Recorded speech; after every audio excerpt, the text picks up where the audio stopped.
Hey everyone, Father Lane here. Welcome to our 5th class in our course on the prophets, and today we're going to be talking about the book of Judges.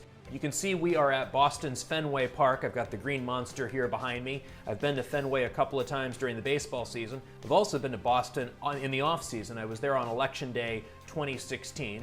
I had voted ahead of time. But while I was in Boston, I had a chance to go to a Bruins game, my first NHL game ever. Also had a chance to tour the downtown area on a beautiful November day. And it's fitting that we talk about the book of Judges here in Boston because the book of Judges really is all about politics. It's all about revolution. Does Israel need a regime change? The book of Judges is about these characters, the judges, who weren't courtroom officials. Rather, they were local leaders, especially military leaders. While they handled some domestic issues, they spent most of their time repelling foreign invaders and threats from the outside. But the question that lingers throughout the book of Judges is, does this system actually work? Or does Israel need a king to be like the other nations? As we did in our study of the book of Joshua, we're going to proceed in 3 parts. First, we're going to look at an outline. We're going to conduct a synchronic survey of the book of Judges to see what's there. Then we're going to see what kind of inferences can we make from the text. What might be there? It's right in the text, but it might be hard for us to see at first glance. And then thirdly, we're going to look at what lingering questions remain that we'll want to explore as we go deeper with the text. So first, our synchronic survey. Here we have an outline of the book of Judges proposed by Irwin. I've got the article cited in the bibliography. He proposes a 5-fold structure for this book. There's an introduction, and what's notable about the introduction is that it removes all suspense from the book. We're told very early on exactly what's going to happen. Israel is going to sin, they're going to fall into servitude, they're going to cry out in supplication, and then the Lord is going to send a judge who brings them salvation, only for Israel to once again sin and then be led into servitude, cry out in supplication, and then the Lord raises up a judge, and the process repeats and repeats and repeats and repeats. Indeed, we're told, the inspired author chooses to tell us in chapter 2, verse 19, but when the judge died, they would again do worse than their ancestors, following other gods, serving and bowing down to them, relinquishing none of their evil practices or stubborn ways. This cycle is sometimes called the Deuteronomistic cycle because it follows a Deuteronomistic theology, where Israel is all responsible for one another's behavior. When one person sins, or when one group sins, it affects the whole nation. Of course, the inspired author had a good reason for telling us exactly what's going to happen ahead of time.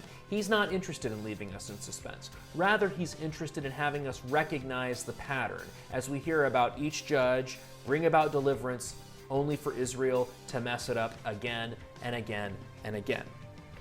Notably, we have 2 blocks of judges. The first half, these first 6 chapters of narration time between chapters 3 and 8, are what this author calls the judges of peace. The stories of Othniel, Ehud, the minor judge Shamgar, Deborah, Barak, and Gideon. These characters are unequivocally good. They do good things.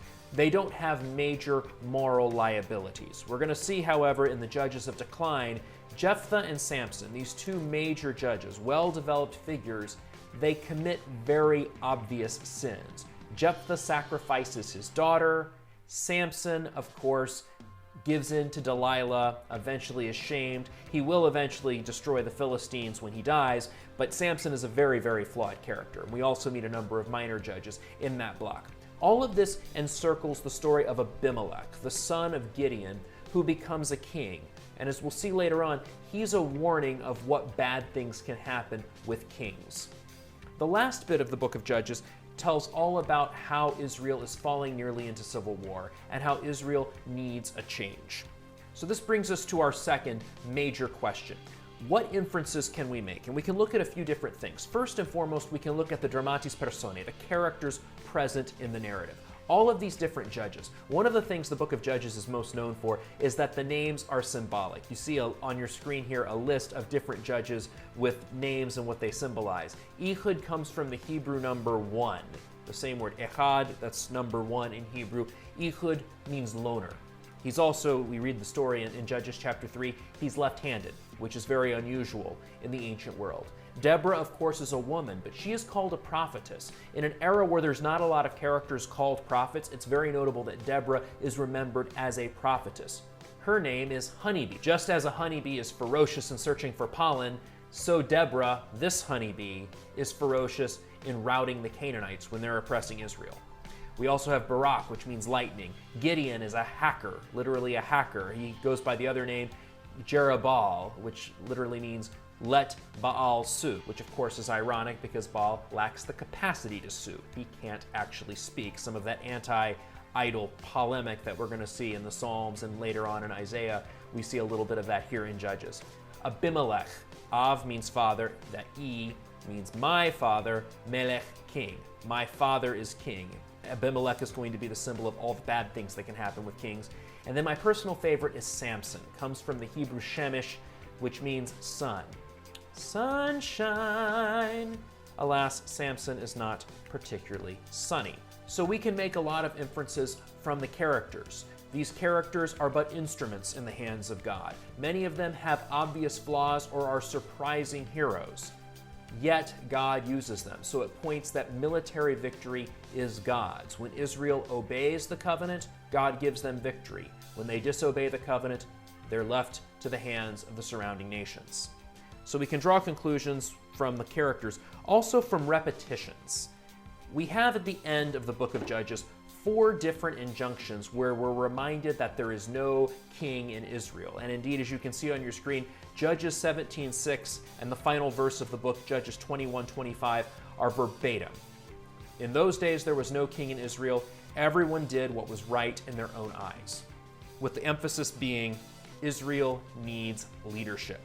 A third inference we can make is from some foreshadowing, especially the mention of places. For example, in Judges chapters 19 and 20, we hear the story of a Levite who lives in Ephraim, who is wooing a concubine and eventually ends up in Bethlehem. And then when he goes with her from Bethlehem through what will become Jerusalem and ends in the territory of the Benjaminites, he is threatened. He, somewhat shamefully, gives this concubine over to the Benjaminites, who are looking to do what the Sodomites and the Gomorrites did back in the book of Genesis. The Benjaminites rape this poor woman, and they end up causing her death. She expires after hours of what appear to be torment in the text. The Levite, somewhat morbidly, cuts her up into 12 pieces, sending one to each of the tribes of Israel. So outraged are the other tribes at Benjamin that they all seek to attack Benjamin, causing a civil war. That story is interesting, yes, because it points to the need of centralized leadership, but it's also interesting because of what's going to happen in 1 and 2 Samuel. Ephraim is the most prominent of the northern tribes. It's a key place in Israel's history. Ephraim, as one of the northern tribes, is going to be united under the southern King David in 2 Samuel. David, of course, is from Bethlehem and makes Jerusalem his capital. King Saul, the bad king, is a Benjaminite. 3 times he fails as king. He ends up being killed in war by the Philistines, and just as this concubine's body was desecrated after death, so King Saul's body is desecrated. So there's a little bit of foreshadowing going on here. So this brings us to our third part. What lingering questions do we have? And we have principally 2. One is a question of chronology. We read in Judges 1:1, the very first verse of the book, that Joshua is dead. We were told that at the end of the book of Joshua. That's not a surprise. But then we get something curious at the beginning of chapter 2. Then Joshua dismissed the people, and the Israelites went, each to their own heritage, to take possession of the land. It's an open question of how should we understand that. Again, what kind of truth is the book of Judges trying to tell us? What kind of truth is the inspired author, and thus the Holy Spirit, interested in telling us in this book of the Bible? And our second question is a theological one of politics. What ought leadership of God's chosen people look like? Does this system of judges work? Does Israel need a king? If so, what makes for a good king? What makes for a bad king? In short, be like David, don't be like Abimelech, and don't be like Saul. So this is a question we're going to want to explore further as we read through the Old Testament. What makes kings good and what makes kings bad, and how do prophets intersect with all of that? I look forward to doing that with you all. Until then, read well and pray well.